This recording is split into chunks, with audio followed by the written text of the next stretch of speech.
નમસ્કાર મિત્રો, સ્વાગત છે તમારું અમારી YouTube ચેનલમાં। તો મિત્રો, આજના વિડીયોમાં ખેતીવાડી વિભાગની ખેડૂતો માટે એવી અગત્યની યોજના વિશે વાત કરીશું। ખેડૂતોએ પોતાના ખેતરની ફરતે સોલાર ઝાટકા મશીન એટલે કે સોલાર તાર ફેન્સિંગ લગાવ્યું હોય તો ₹15,000 ની મર્યાદામાં સહાય આપવામાં આવે છે। યોજના વિશે તમામ માહિતી એક જ વિડીયોમાં મેળવી લઈએ તે પહેલા વિડીયો ગમે તો લાઈક અને શેર કરી દેજો, ચેનલમાં નવા હોય તો ચેનલને સબસ્ક્રાઇબ કરી દેજો। તો ચાલો મિત્રો, વિડીયોની શરૂઆત કરીએ।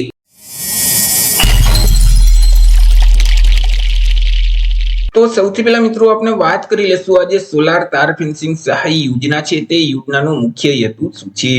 તો કે મિત્રો, ખેડૂતોના ખેતરમાં જે ઊભો પાક છે તેને ભૂંડ, રોજ અથવા તો જે નીલગાય જેવા વન્ય પ્રાણીઓ છે તે નુકસાન પહોંચાડતા હોય છે। જેથી આવા વન્ય પ્રાણીઓથી પાકને બચાવવા માટે ખેતરની ફરતે સોલાર તાર ફેન્સિંગ લગાવ્યું હોય તો આ યોજના અંતર્ગત ખેડૂતોને સહાય છે તે આપવામાં આવે છે। યોજના છે તે મિત્રો જે ખેતીવાડી વિભાગ છે તેના દ્વારા અમલમાં મૂકવામાં આવેલી છે, જેથી કરી સ્વાભાવિક છે કે આ યોજનાનો લાભ છે તે રાજ્યના તમામ વર્ગના ખેડૂત ખાતેદાર મેળવી શકશે। પછી તે એસસી, એસટી, ઓબીસી, ઈડબ્લ્યુએસ કે જનરલ કોઈ પણ વર્ગના ખેડૂતો છે તે ખેડૂતો આ યોજનાનો લાભ મેળવી શકશે। સહાય વિશે વાત કરીએ તો કે યોજના અંતર્ગત મિત્રો અહીં તમામ ખેડૂતોને એક સમાન સહાય આપવામાં આવી છે। હવે તમે જે ખેતરની ફરતે જે સોલાર તાર ફેન્સિંગ લગાવેલ છે તેની પાછળ જે કુલ ખર્ચ થયેલ છે તે કુલ ખર્ચના 50% લેખિત સહાય આપવામાં આવશે, અથવા તો વધુમાં વધુ ₹15,000 ની મર્યાદામાં સહાય છે તે મળવા પાત્ર થશે। બે રકમમાંથી જે રકમ ઓછી હશે એટલી ખેડૂતોને સહાય છે તે આપવામાં આવશે અને સહાયની રકમ છે તે સીધી ડીબીટીના માધ્યમથી ખેડૂતોના બેંક ખાતામાં જમા કરાવી દેવામાં આવશે।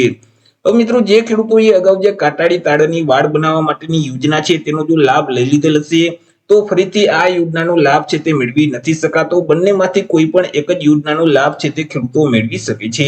હવે કાટાળી તાળની વાડ બનાવવા માટેની જે યોજના છે તેના વિશે આપણે ઓલરેડી એક વિડીયો છે તે અપલોડ કરી દીધેલ છે। આ યોજના છે તેનો લાભ 10 વર્ષમાં એક વખત મેળવી શકાય છે, એટલે કે એક વખત યોજનાનો લાભ મેળવી લીધા પછી ફરીથી 10 વર્ષ પછી ખેડૂત આ યોજનાનો લાભ છે તે બીજી વખત મેળવી શકે છે। મિત્રો, અહીં તમને જ્યારે મંજૂરીનો આદેશ આપવામાં આવે ત્યાર પછી જ તમારે સોલાર પાવર યુનિટ કિટની ખરીદી કરવાની રહેશે, એટલે કે ત્યાર પછી તમારે સોલાર ઝાટકા મશીનની ખરીદી છે તે કરવાની રહેશે અને ખુલ્લા બજારમાંથી ખરીદી કરી અને તમારે તમામ ડોક્યુમેન્ટ ઓનલાઈન આ ખેડૂતના પોર્ટલ ઉપર અપલોડ કરવાના રહેશે। પરંતુ તે પહેલા યોજનાનો લાભ મેળવવા માટે અરજી કઈ જગ્યાએ કરવાની રહેશે તેના વિશે ચર્ચા કરી લઈએ। તો કે ખેડૂતોએ ઓનલાઈન અરજી ફોર્મ છે તે ભરવાનું રહેશે। ઓનલાઈન અરજી ફોર્મ જે આઈ ખેડૂતનું પોર્ટલ છે એટલે કે iKhedoot.gujarat.gov.in નામની જે વેબસાઇટ છે તે વેબસાઇટ ઉપર જઈ તમારે ઓનલાઈન અરજી કરી દેવાની રહેશે।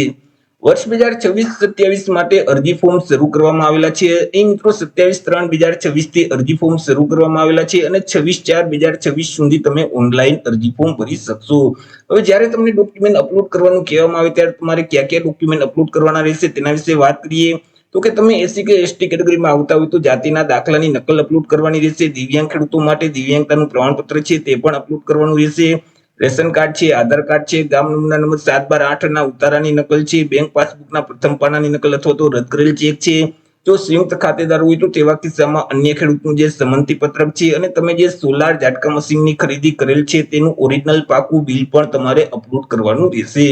તો જ્યારે મિત્રો અહીં તમને ડોક્યુમેન્ટ અપલોડ કરવાનું કહેવામાં આવે ત્યારે તમારે આટલા ડોક્યુમેન્ટ છે તે આઈ ખેડૂતના પોર્ટલ ઉપર ઓનલાઈન અપલોડ કરવાના રહેશે। તો એ રીતે મિત્રો, ખેડૂતો માટે ખેતીવાડી વિભાગની અગત્યની યોજના કહી શકાય। ખેડૂતોએ પોતાના ખેતરની ફરતે સોલાર ઝાટકા મશીન એટલે કે સોલાર તાર ફેન્સિંગ લગાવ્યું હોય તો સહાય આપવામાં આવશે। તો આશા રાખું છું વિડીયો પસંદ પડ્યો હશે। વિડીયો પસંદ પડ્યો તો લાઈક અને શેર કરી દેજો, ચેનલમાં નવા હોય તો ચેનલને સબસ્ક્રાઇબ કરી દેજો।